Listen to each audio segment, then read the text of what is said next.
शुरू करते हैं दोस्तों आज की अमेजिंग न्यूज सीरीज। लेकिन एक झलक डालते हैं आज की कमाल की हाइलाइट्स पर।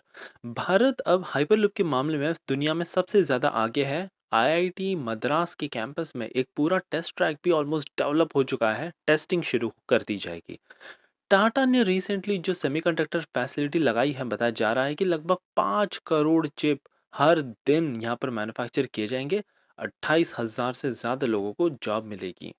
जोरावर लाइटवेट टैंक, जो दुनिया का one of the most lightest tank Bharat ने डेवलप किया है, इसकी अब इंटेंस टेस्टिंग शुरू कर दी जाएगी। शेख हसीना, जो कि प्राइम मिनिस्टर थी बांग्लादेश की, अब तो ये भागी भागी घूम रही हैं। बांग्लादेश में तख्ता पलट के बाद ये आ पहुंची सीधा भारत, और अब ये यूके में असाइलम लेने का पूरा ट्राई कर रही हैं। ब्राज़ील बहुत इंटरेस्टेड है इंडिया की आकाश मिसाइल सिस्टम खरीदने के लिए, क्योंकि इन्होंने देखा कि कैसे आर्मेनिया ने substantial amount of order place किए। तो ये भी अब बहुत ज़्यादा इंटरेस्ट दिखाने लग गए हैं। साउथ कोरिया का जो फाइटर जेट है ना, KF-21, लग रहा है कि अब ये भारत को ऑफर करेंगे, और काफ़ी हद तक ये एक बड़ा सक्सेस भी हो सकता है। और फाइनली हम जानेंगे कि कैसे अडानी 76 MALE UAV टेंडर को जीतना चाहता है, और इसराइल की टेक्नोलॉजी की मदद से ये भारत के UAVs सप्लाई करना चाहता है।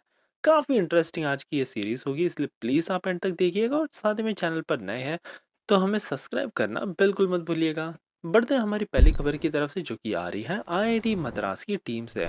आविष्कार ग्रुप, इन्होंने अब 3 मॉडल तैयार कर दिए हैं, और जल्द ही अब ये खुद आईआईटी मद्रास के कैंपस में एक ग्लोबल कंपटीशन होस्ट करने जा रहे हैं। अगले साल 2025 में ये ऑर्गेनाइज किया जाएगा। लगभग आधे किलोमीटर का हाइपरलूप ट्रैक ऑलमोस्ट रेडी है। फंडिंग की भी कोई कमी नहीं है। एल इंडियन रेलवेज पूरा सपोर्ट दे रही है। और ये प्रोजेक्ट को बेसिकली 4 फेजेस में डिवाइड किया गया है। पहले फेज में पॉड्स को डिजाइन किया जाएगा, और कैसे ये ट्रैक के ऊपर फ्लोट करेंगे मैग्नेटिक लेविटेशन के थ्रू, ये सारा कुछ टेस्टिंग किया जाएगा। सेकेंड फेज के दौरान ट्यूब्स को इंस्टॉल किया जाएगा, जिसके भीतर ट्रेन 500 से 600 किलोमीटर प्रति घंटे की रफ्तार से दौड़ेगी। थर्ड स्टेज में गुड्स को डाला जाएगा इन ट्यूब्स के अंदर। और फाइनली फोर्थ फेज में देखा जाएगा कि ह्यूमन बॉडी पर कैसा होगा, सारा कुछ डिटेल स्टडी किया जाएगा। अब भी आप इनका पोस्टर भी देख सकते हो। एक ग्लोबल कंपटीशन अनाउंस किया गया है आईआईटी कैंपस में, फरवरी 2025 में ये ऑर्गेनाइज किया जाएगा। और अब वर्ल्ड को बदलने के लिए भारत की आईआईटी मद्रास की टीम पूरे दुनिया में सबसे आगे है। इससे बड़ी गर्व की बात भला और क्या ही हो सकती है।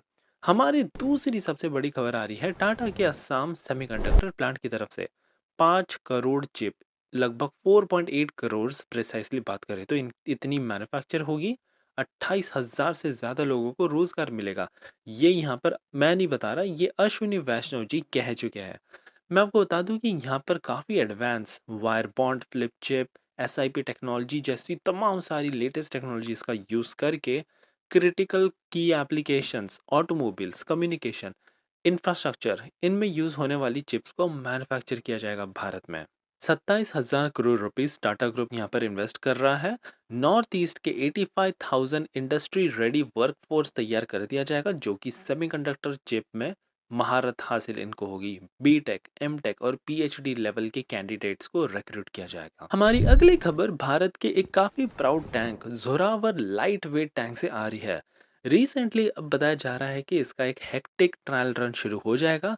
अभी करेंटली एलएनटी के हजीरा फैसिलिटी में इसको रखा गया है, लेकिन अब जल्द ही इसको चंडीगढ़ में डिप्लॉय कर दिया जाएगा, और तमाम सारे लोकेशंस में एक्सट्रीम क्लाइमेट में, राजस्थान के सूतरगढ़ में extreme hot temperatures, dry temperatures, cold climate, किसी भी वेदर में ये काम कर सके, इसका इंटेंस टेस्टिंग किया जाएगा। इसके अलावा एक बार ये टेस्टिंग पूरी हो जाए, 59 टैंक्स का ऑर्डर प्लेस करेगी इंडियन आर्मी, और उसके बाद 300 यूनिट्स और भी ऑर्डर कर दिए जाएंगे, जो कि हमारे इंडियन आर्मी में चीन के बॉर्डर पर डिप्लॉय करने के लिए पूरी तरह से तैयार हो जाएंगे। हमारी अगली और काफ़ी शॉकिंग खबर आ रही है बांग्लादेश की तरफ से। रिसेंटली बांग्लादेश में शेख हसीना, जो कि प्राइम मिनिस्टर थी, इनकी सरकार गिर गई और इनको भागना पड़ा। अब ये भारत आ गई हैं।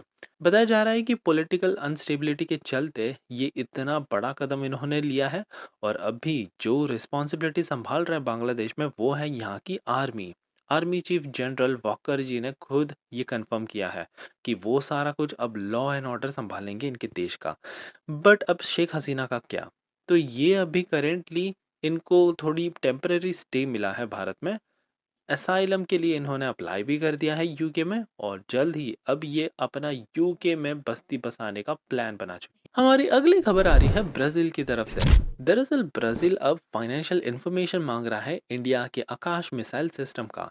बताया जा रहा है कि ये बहुत ही ज़्यादा इंटरेस्टेड नज़र आ रहे हैं, क्योंकि अर्मेनिया काफ़ी इंटरेस्टेड था, और फिर इन्होंने एक बहुत बड़ी डील भी साइन कर ली, और अब तो इनके पास भारत की काफ़ी एडवांस आकाश मिसाइल सिस्टम अभी इनके पास है। सरफेस टू एयर ये मिसाइल है, गेम चेंजर कैपेबिलिटी के साथ आती है, मल्टीपल टारगेट्स को एंगेज करती है, और कंपेयर टू चाइनीज वेरिएंट ये बहुत ही ज़्यादा सुपीरियर है। करेंटली इनके पास दो ऑफर है, एक चीन की तरफ से और एक भारत की तरफ से। हालांकि चीन का ऑफर थोड़ा ज़्यादा competitive है इन टर्म्स ऑफ कॉस्ट, लेकिन ब्राज़ील टेक्नोलॉजी के मामले में बिल्कुल कॉम्प्रोमाइज़ करना नहीं चाहता, और साथ ही में ये फैक्ट उनको पता है कि भारत ग्लोबल डिफेंस एक्सपोर्टर जल्दी बनने वाला है। तो ऐसे में अगर फ्यूचरिस्टिक वेपन्स का एक्सेस चाहिए, तो इनको फिर भारत से ही स्टार्ट कर देना चाहिए। बढ़ते हैं अगली खबर की तरफ, जो कि आ रही है साउथ कोरिया की तरफ से। दरअसल साउथ कोरिया के एम्बिशियस एरोस्पेस प्रोग्राम KF के नाम से जो प्रोग्राम चलाया गया था, finally KF-21 fighter jet production का अनाउंस कर दिया गया है। और अब साउथ कोरिया में पहली बार इंडिजिनस टेक्नोलॉजी का 5th जनरेशन का फाइटर जेट रेडी हो जाएगा। 21 यूनिट्स इसकी बना दी जाएगी 2027 तक। बताया जा रहा है कि साउथ कोरिया फिर ये भारत को भी ऑफर कर सकता है, लेकिन भारत क्यों ही ऐसा फाइटर जेट लेगा जिसकी कैपेबिलिटी अभी तक युद्ध के मैदान में टेस्ट भी नहीं की है, और वो भी उस समय में जब भारत खुद का अपना एम का प्रोजेक्ट बना रहा है 5th जनरेशन का। आगे मिली जानकारी में ये भी पता चला कि 2032 तक तो साउथ कोरिया 120 एयरक्राफ्ट डिप्लॉय करना चाहता है अपनी एयरफोर्स में। सो भारत भी तेजी से काम कर रहा है एम का प्रोजेक्ट में, और होपफुली 2030 के पहले ही हमारा ये दमदार 5th जनरेशन का फाइटर जेट डेवलप कर लेंगे। हमारी आखिरी खबर आ रही है अडानी डिफेंस की तरफ से। 76 MALE का UAV टेंडर जीतने के लिए अब ये पूरी तरह से जी तोड़ मेहनत कर रहे हैं। 97 made in India drones acquire करना चाहती है दरअसल इंडियन आर्मी, चाइना और पाकिस्तान के बॉर्डर में डिप्लॉय करने के लिए, और इसमें अडानी ने ऑफर किया अपना हरमेस 900 ड्रोन्स। आपको बता दें कि ये बहुत ही ज़्यादा पॉपुलर है। इसराइल की जो जानी मानी कंपनी है एल्बिट सिस्टम, इनकी ही टेक्नोलॉजी को इन्होंने लिया और फिर लोकलाइजेशन कर दिया है। अभी तक 70% ड्रोन के कंपोनेंट सारा कुछ हम लोकलाइज कर चुके हैं। आने वाले समय में ये 80% भी हो जाएगा। भारत के पास इंटरनेशनल लेवल की एक्सपर्टीज अभी मौजूद है। लोकल मैन्युफैक्चरिंग कैपेबिलिटीज तो ऑलरेडी हम दिखा ही चुके हैं, और इसका नाम अभी चेंज करके हमने रखा है दृष्टि 10 स्टार लाइनर। करेंटली प्लान ऐसा है कि 76 यूएवीज का ऑर्डर प्लेस किया जाएगा, जिसमें से 60 तो सारे इंडियन आर्मी को ही दे दिए जाएंगे, 12 दिए जाएंगे इंडियन एयरफोर्स को, और बचे हुए 4 इंडियन नेवी को। तो गेम चेंजर टेक्नोलॉजी ये होने वाली है, और हमारे सर्विलियंस सिस्टम में ये पूरी तरह से रेवोल्यूशनरी साबित होगा। आई होप कि आपको ये सीरीज़ बहुत ही ज़्यादा इंटरेस्टिंग और अमेजिंग लगी हो। अगर हाँ, तो प्लीज़ एक लाइक कर दीजिए, और साथ में कमेंट्स में बताइएगा कि आपको ये सीरीज़ कैसी लग रही है, क्या नया और आपको चाहिए। लेट अस नो इन कमेंट्स बिलो।